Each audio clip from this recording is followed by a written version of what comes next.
จังว่าอย่าลืมว่าทุกคนนั่นเกิดมาตัวเป่าสุดท้ายแล้วก็ตายไปเป่าๆคือกันนั่นแหละบ่มีใครเอาสิ่งใดไปได้เลยจากก็ล่ะสัตว์แปลว่าผู้ยึดติดสัตว์แปลว่าผู้ของเกี่ยวสัตว์คือยังเที่ยวเวียนว่ายตายเกิดถ้าเฮาทำตามธรรมะของพระพุทธเจ้าเพิ่นก็บอกแล้ว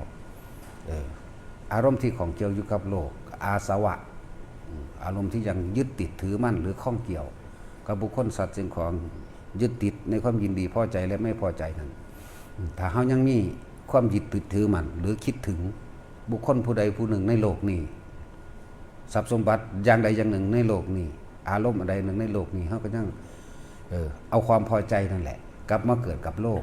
แล้วก็เอาความไม่พอใจนั่นแหละกลับคืนมาโกรธเกิดกับโลกเหมือนเก่าเด้โมโหก็มาเกิดกับโลกเข้าใจว่าพอใจในโลกก็มาเกิดกับโลกเด้เขาต้องละว่างเป็นกลางมันเป็นว่างจิตเป็นกลางเสมอภาคมันเป็นวิธีมันเพิ่นก็สอนอยู่ซุมื้อพุทธเจ้าเฮาก็เทศนามาตั้ง 2,000 กว่าปีแล้ว ความรู้ทางทุกข์เพิ่นเว้าเรื่องทุกข์ก่อนเด้แต่บ่เว้าเรื่องทุกข์ก่อนมันบ่เห็นสาเหตุแห่งทุกข์เด้แม่นบ่เกิดเป็นทุกข์แก่นี่บ่มีผู้ใดอยากเฒ่าอยากแก่อยากเจ็บอยากปวดอยากป่วยเด้เป็นทุกข์สาเหตุทุกข์ของสาเหตุใหญ่มันมาจากไสมันก็มาจากความอยากของเจ้าของนั่นถ้าบ่อยากมา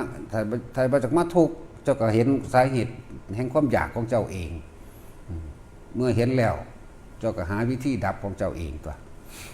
ทุกข์สมุทัยนิโรธถ้ามันเห็นแล้วมันก็ดับได้แต่ว่าในปัจจุบันสิดับแบบใดเท่านั้นแหละนั่นแหละจังว่าให้เดินทางไปตามมรรคมีองค์8ความพอใจกับเที่ยวเวียนว่ายมาเกิดกับโลก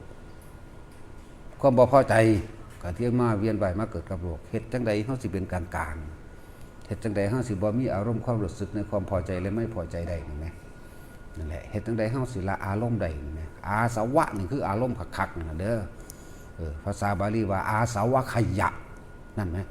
อารมณ์ที่ยังคล้องอยู่เนี่ยกับสิ่งที่ทิ้งแล้วอาสวะขยะอารมณ์ชัดๆเด้อตัวนี้เด้อแหละถ้าเขามีญาณบัดนี้ญาณะแปลว่ารู้หยังเอารู้ความคิดเจ้าของเด้ว่ามันไปรู้ความคิดผู้อื่นเด้อาสวะขยะญาณรู้เท่าทันความคิดของตัวเองแล้วเนี่ยสามารถหยุดความคิดเห็นหยุดความเห็นของตัวเองได้ในความอยากได้อยากดีอยากมีอยากเป็นญาณะก็แปลว่าถูกรู้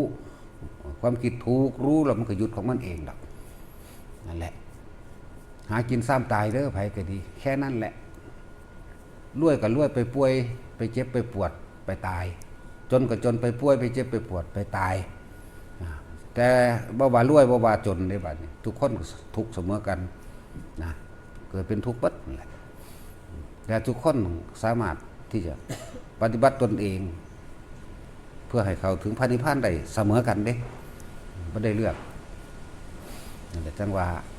คุณธรรมความดีของเฮานั่นมีมากพอหรือยังเราผู้ใดคิดว่าตัวเองเป็นคนดีคนเก่งเราผู้ใดคิดว่าตัวเองเป็นคนได้สร้างคุณประโยชน์ขึ้นแก่โลกหรือยังเฮาต้องสละตนเองออกจากโลกคือสละให้มันเบิดเด้เข้าใจคำว่าสละบ่เดินบ่เห็นแก่โตจักอย่างเด้นั่นแหละต้องท